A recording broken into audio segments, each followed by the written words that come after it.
Glad to have you on. Uh, we're on remote here down in Florida, and we've changed venue, and that's part of heading out of New Hampshire. Of course, I hear they have some nice weather, and that's not always fun when the weather's beautiful back in New Hampshire. It feels colder here in Florida when it's beautiful in New Hampshire. So, but that's okay. I did want to have a broadcast this week, because sometimes it gets busy, while I'm traveling, and so I wanted to make some time for you and just talk a little bit about some things that come up, some of the questions and things that people have. One of the things I think is unique to Destination Freedom when we're helping people with state citizenship and doing some of this process is that it's our goal to be as supportive as possible to clients, and I think that's part of the unique thing is because we're trying to build community and we want people to have confidence in these spaces. Because if we're familiar with this work, then we want you to be part of that as well. So, so anyway, so that's part of our joy. It's like last night I was with a client in down near Miami. Right now I'm in Fort Lauderdale, and I'll just give you a turnaround so you can see where we are. So let's see, this building, right? Let's see, yeah, that one right there. That's where we're staying, and it looks out over the water here, and you can see the water. Let's see if we go out that way. There's some boats out there, but we're on the beach here. You can see it, I guess. So it's nice here. I'm thankful. But the blessing is that the client set us up here so we could spend time and do a passport process with them here. And again, we're really thankful for that. This particular client, we met in Acapulco, and people are just excited to be able to find a pathway to basically secede from the federal zone without having to wait around for your state to figure out if they want to stop empowering the district of pedophiles. So yeah, so it's exciting to be a part of some of this. And right now it's later in the afternoon. It's 7 o'clock in the evening. We still got good light, and so we're doing our process here, and that's kind of nice. The it's a good time. But one of the things we say about coming down to Florida is we're not on vacation here. This is a change of venue. So during those cold winter months, we're down here just chilling, and it creates thankfulness for me. And my wife Elizabeth, she's back in the room. She's on a broadcast with the work that she's doing, and so she's having a good time. So we're both working hard. I don't know if we're going to make it out to dinner tonight because it's going to get late, and that's kind of wild. But anyway, one of the things I wanted to talk about tonight is a very common remedy that I don't support, and we deal with it a lot, and that's called revocation of election.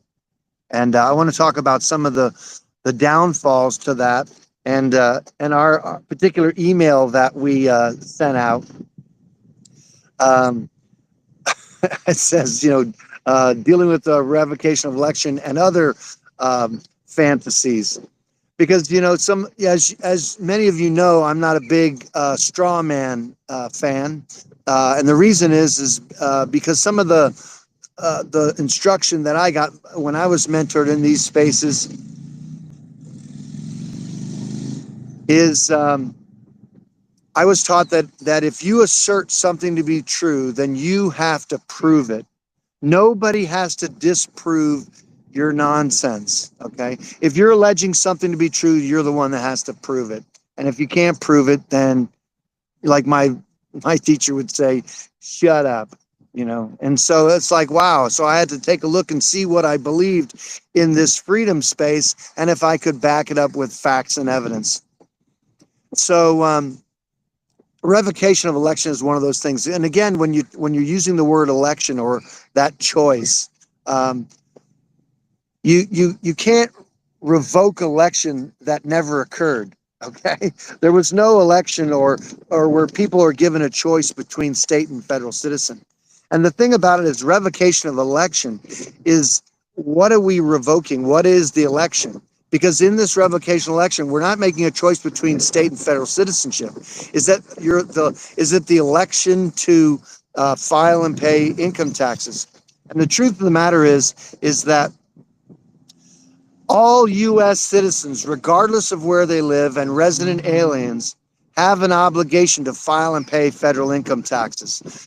We don't have trouble with the IRS because we agree that the IRS has the constitutional authority to do exactly what it's doing.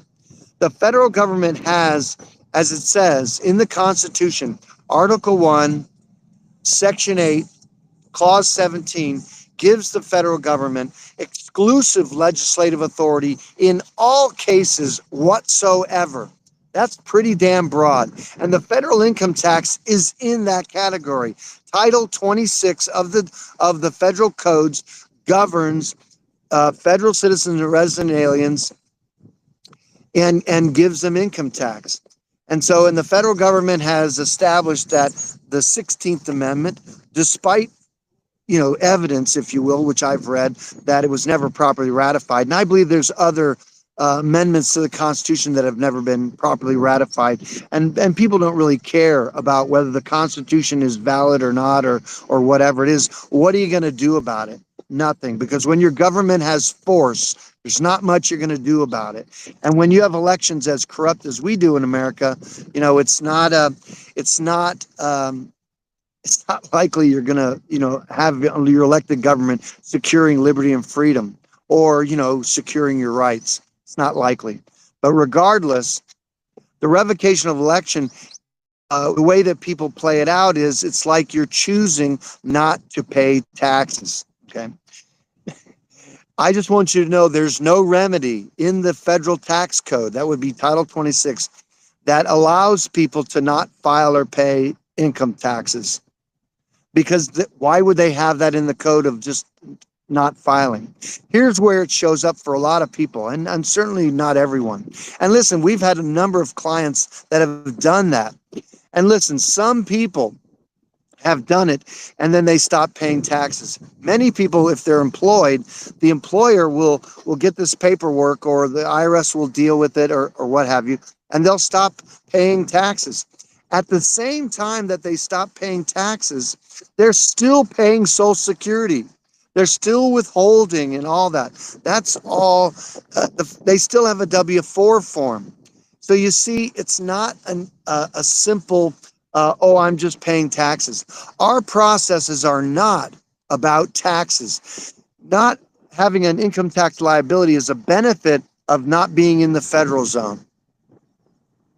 So that's part of it. And so it's not very clean. And we've seen, and again, this isn't everybody, but many of our clients that have come in and done that kind of remedy have also gotten a paperwork from the IRS saying that that's a frivolous return and that they'll be charged $5,000 for that frivolous return. I bet I know of a dozen clients that did the revocation election, and then all of a sudden they were given by the IRS a notice of frivolous return and charged with $5,000. That's what happens when you're a slave, okay? And you decide that you think you're going to submit paperwork to the master and you're going to walk off the plantation. It doesn't work that way. And the reason that one of the things that the revocation election doesn't do is deal with jurisdiction. They're not dealing with whether you're a federal citizen or not. Because like I said before, the State Department defines U.S. citizen by the 14th Amendment. A 14th Amendment U.S. federal citizen has an income tax liability because that citizenship, as the Supreme Court has ruled, is a privilege. It's an excise tax. And so if you're claiming on your driver's license, on your passport, on your voter registration, and anywhere else in your government, when you're asked, are you a United States citizen, and you are claiming to be a U.S. citizen, then you're going to be creating your income tax liability. That includes resident aliens. Any alien that comes to America legally, okay? And let me just state this. The federal government has no authority by the Constitution to do immigration in the states. Just read it. The word immigration doesn't show up in the Constitution, and so therefore it's not a power the federal government has. The 10th Amendment of the Constitution says that the power not delegated to the United States, that's the federal government, the United States by the Constitution, is reserved to the states and the people. The states have the responsibility to deal with immigration in those countries, in those states. They're derelict in their duty. They don't have to wait for the federal government to secure their borders. They don't have to. The borders are screwed up because the feds are managing it. But now we know the federal government's doing immigration. They're immigrating into the District of Columbia, the United States. So again, if you don't get the term United States correct, you're not going to know how to understand the tax code. So that's what I wanted to mention. Now, here's the thing too: is if a client asks certain questions, and they've done this passport process, and they're still asking questions about, can I do this or can't do this? It just tells me that they haven't worked the material yet. For example, let me read one of the questions that I got.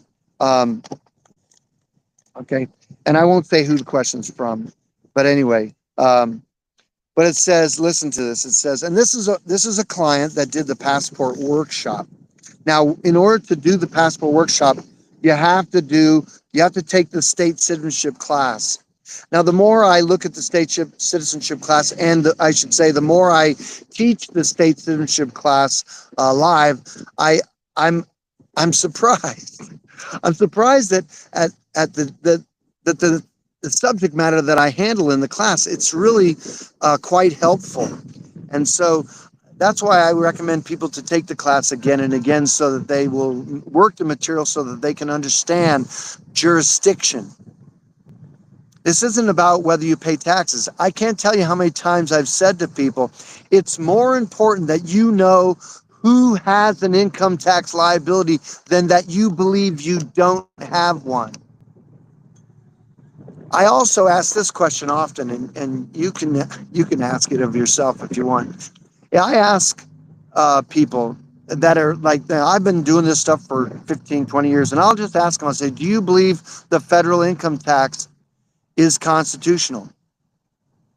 If a person tells me it's not constitutional, it just tells me that they don't understand federal jurisdiction. They don't understand that the power that the federal government has in their jurisdiction, that Article 1, Section 8, Clause 17, that gives them exclusive legislative authority in all cases whatsoever. It's important as a state citizen to understand these concepts. And look, when the first time clients come on, let's see where, okay, I stalled out there.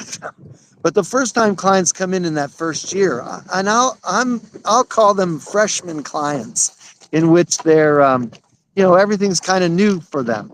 I get it, and we have a lot of patience for you. Okay, as you are learning these things for the first time, sometimes it's unsettling, and you're still trying to believe it yourself. You're still trying to be able to communicate it with your family and your friends. So I get it, but if a client's been doing this work and they've done their driver's license alignment workshop, material, and they've done other things, and they've dealt with, they're making money, and they've given their W-8 and W-9, then they're more comfortable with these processes and how to deal with it. That's great, and that's what we want for our clients, so that they can understand these things and be able to navigate without our help. But here's a client. This is a passport workshop client that says, since completing the passport process, I have not filed my federal income taxes. That's the first sentence. Now, what's wrong with that sentence?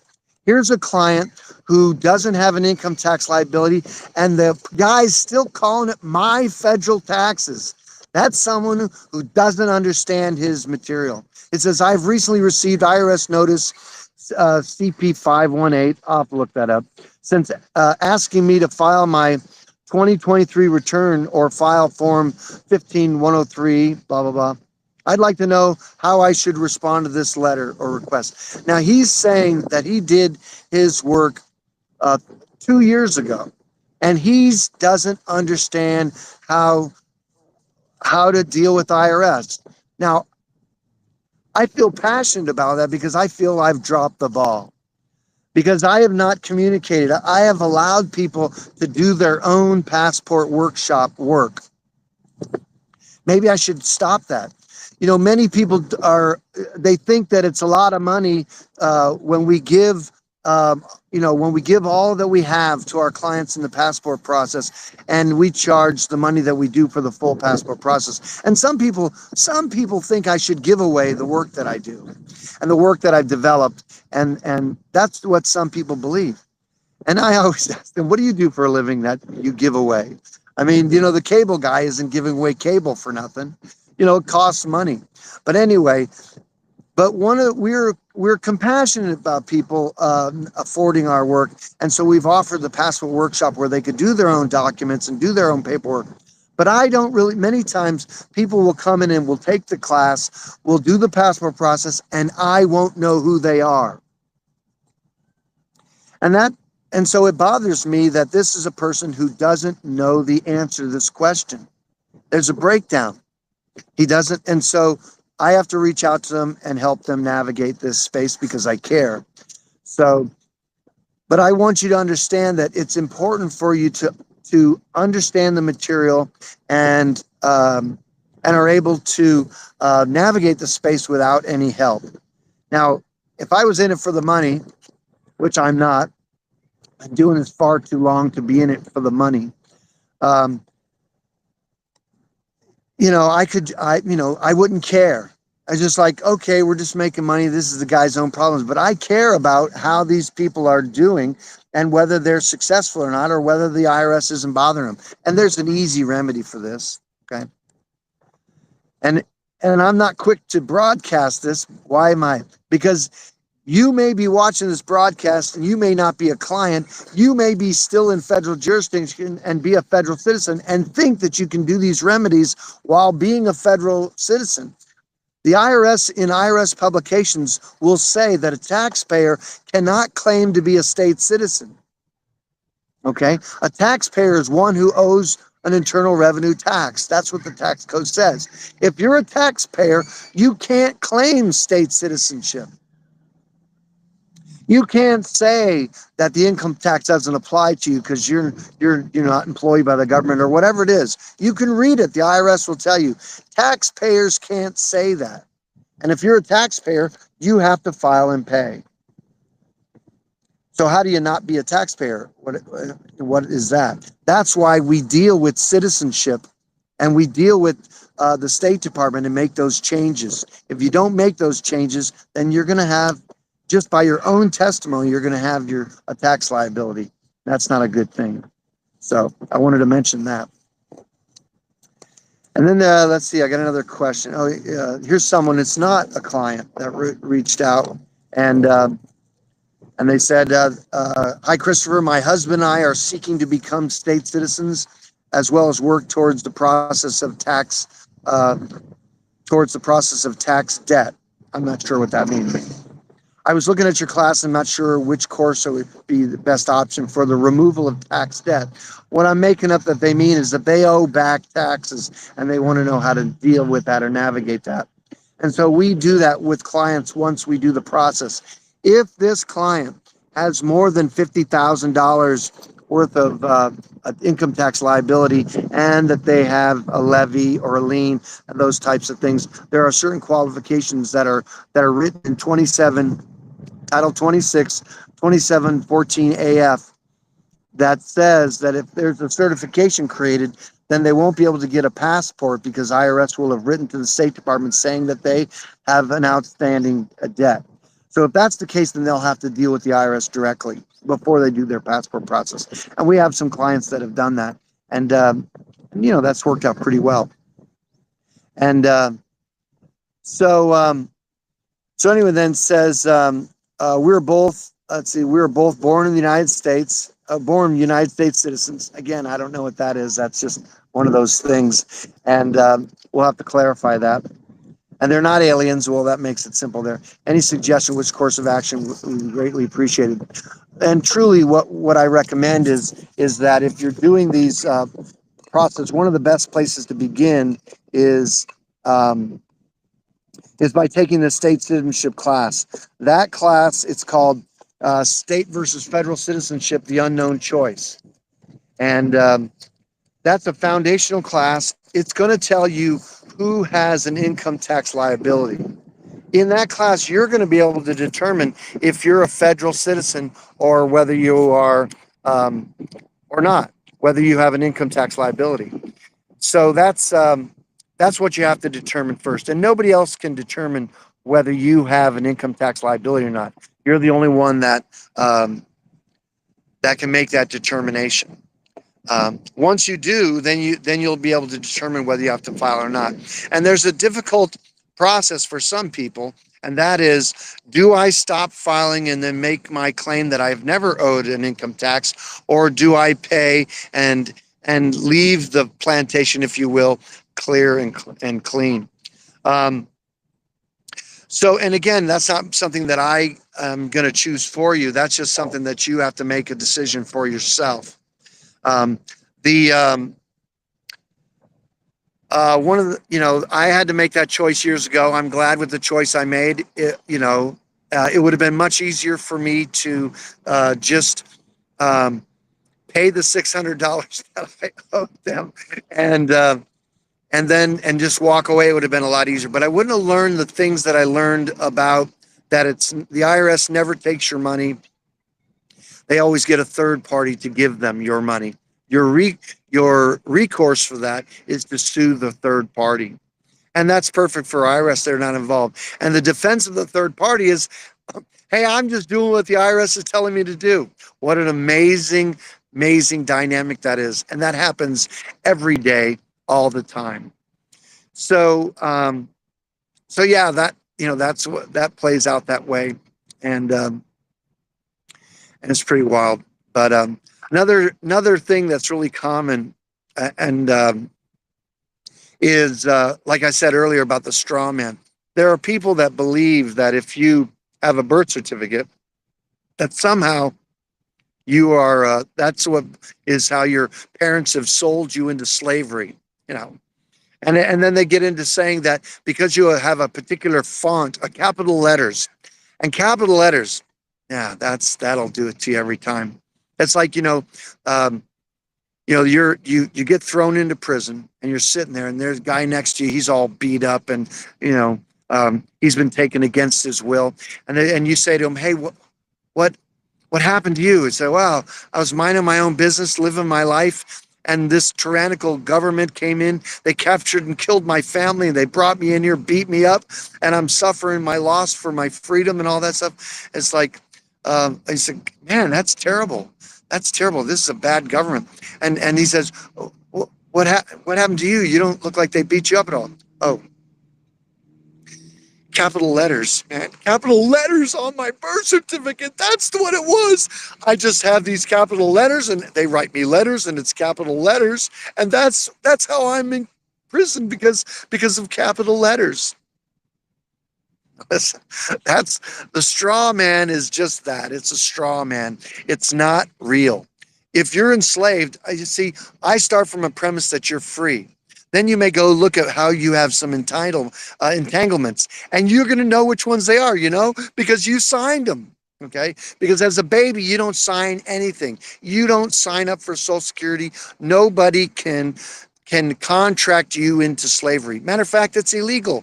Involuntary servitude and enslavement is illegal. That's called human trafficking. Most jurisdictions, that's illegal. All right. So the idea of that is that, it's there's none of that with respect to birth certificate. All right. And look, I've never been enslaved in any way because I've had a birth certificate. I wasn't involved with that transaction. So that's just nonsense. And then there's the A for V, where they think that somebody believes there's some big ass bank account somewhere, and so if there's a certain way you can write off on your bills or stuff, and they'll get paid, and you can set up bank accounts or set up uh, bank accounts that have been closed or whatever, and sign checks to get them. All that stuff is known and is popular for some. And you know what? Sometimes some of those things work. They don't all the time work. And some people have success with them, others don't. And so it's not a very good remedy. I don't usually promote remedies that I can't stand by or that I haven't done myself. And so that's some of the sentiment that I have about that. And again, when I gave up that A for V and that straw man stuff, I determined that what I found was that I had more peace in my life, and that I didn't have to worry and all, because I wasn't in disagreement with the government. I was doing something different. This process that we do as state citizen is a peaceful process, and you don't um, you know you don't have to, you're not fighting with the IRS, you're not doing any of that story. You're just doing your thing, and they're doing their thing, and it doesn't have anything to do with you. Okay, so that's one of those things I like about it. And so, yeah, and I find that there's plenty of clients that come along and people will say, I listened to what you said and it kind of resonated with me. And I think that's a really common thing. This is not a fight. It's not a stand or anything like that. But what does have to happen is, because it's different, because it has different paperwork, many times you'll have to take a stand in your own head and have the courage to just have your paperwork be true and correct, and everything is in the light.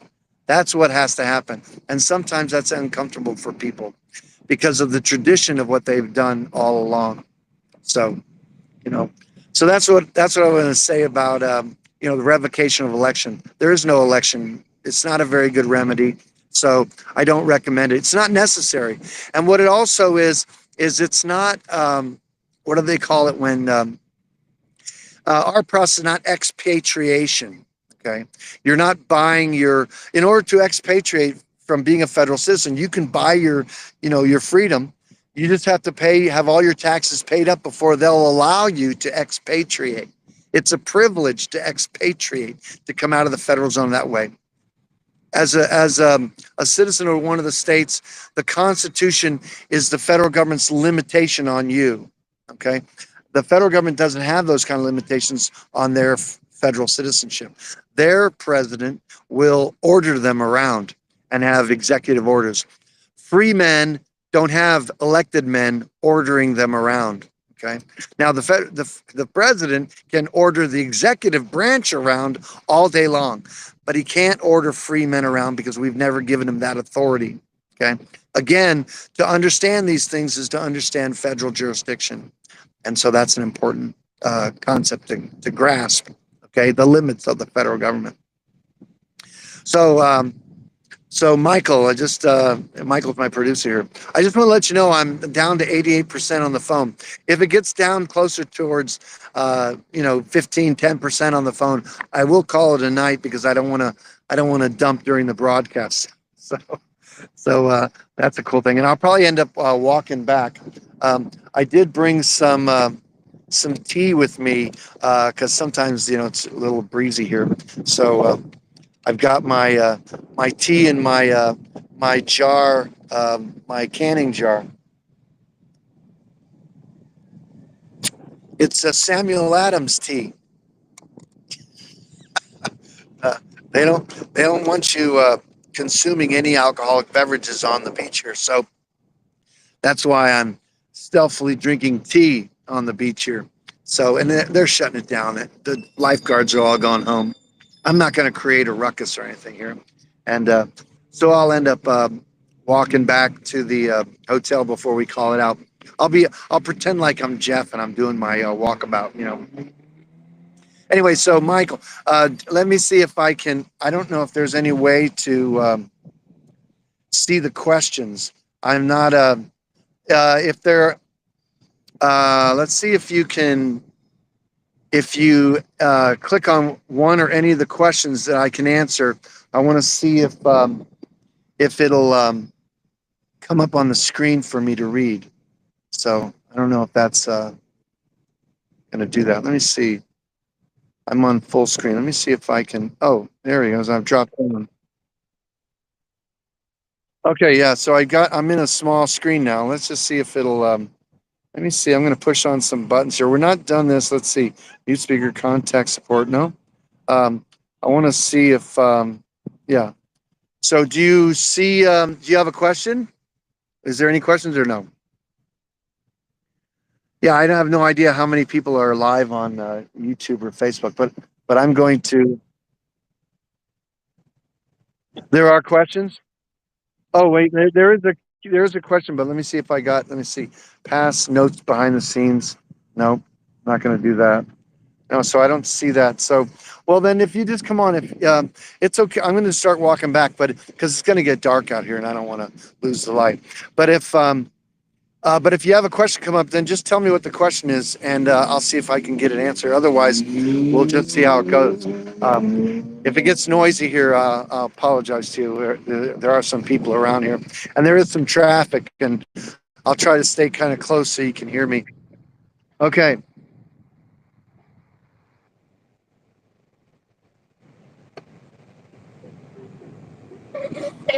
Oh, that's a great question. So a minor, a 16-year-old. Well, here's the thing about it is you can't contract with minors.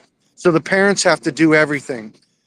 So if you're going to fill out a passport application, I would not have the child sign it because they can't contract and nobody can compel children to contract. So parents can sign on behalf of their parents. And then, of course, it's going to need an explanatory statement. The parent will have to be a client in order for us to help them with their kids, and the parent will do the explanatory statement in their and refer to their child in the third person, our child, things like that, and so that's how they'll end up doing that process. And again, we've had clients that have done that for their minors, but again, just let's see, it froze up here. Anyway, so but and again, um, the children are not taking on any kind of relationship with the government. Does that make sense? Was there a follow-up question? This is how it is when you're going live, right? So, okay. All right, and we're not walking yet. No, yeah, I don't want.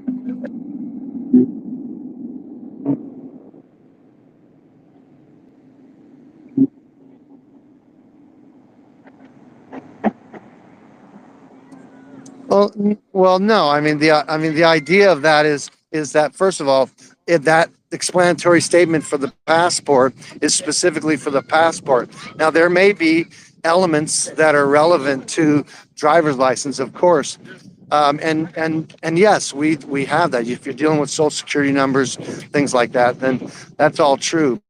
But um, your child isn't making that choice, and so you want to make sure that your child's not in the federal zone. And but yeah, they're very similar. But we want to make sure that as far as children, we're not in control of that, and so parents are responsible for their children completely. Now, here's the thing: is if one of the things that we say about other people is when our clients sign a hold harmless agreement, they promise to not disclose this information to other people. And the reason is it's not for financial reasons so that, we can make money or whatever. The reason is because we don't want anybody harmed. And so if people are giving this information out and they still are tied to the federal zone, they still are federal citizens by their own testimony, they're going to create a big ass tax liability for them. Those will be people who will be going to court, and that'll be a mess, not only for them, but for the person they think they're helping, because they're not going to be clear whether that person is truly doing the work to come out of the federal zone. This is why we do the passport process. And then if the State Department decides to not give them passport and deny it, which I'd say almost 50% of the applications we do are denied, and then we have remedies to overcome it. So if the client is taking on that liability, then that's at their own risk. That's why we don't. I'm going to move away from this music and see. So it's just a little too loud over here. So, but but we don't want people to be hurt, and so therefore we endeavor to make sure that people aren't sharing this information while qualifying it. So that's part of it. So was that did that hopefully that answered the question for you. So and again, we have support for your kids. We do that kind of work. We'll be glad to help in whatever capacity that is. Any other questions on there, Michael?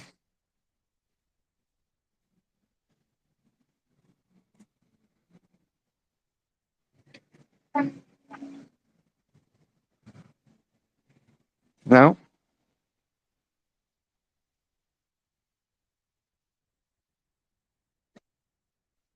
Mhm. Yeah, that's another good question. Another one of those. What we used to do a while back was uniform commercial code, and it's not that it doesn't mean anything. It just doesn't. You're not a corporation. See, that's one of the things that people believe is that by getting a birth certificate that you're a corporation, or what they believe is that the state creates a corporate you, and so that's why they do everything in capital letters. But there's no such thing as that. Nobody has the authority to create a corporate you. So we don't use the Uniform Commercial Code when dealing with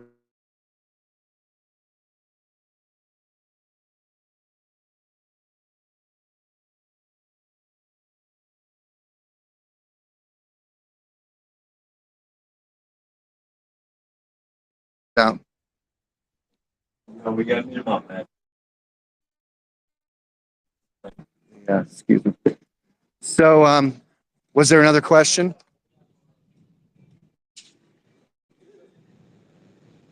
Okay, thanks for that.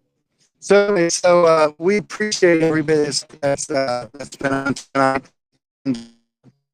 Who Facebook, really you can subscribe. Always want to grow. We have some exciting changes that we're hoping to bring on. We're really wanting our clients to be very knowledgeable about us.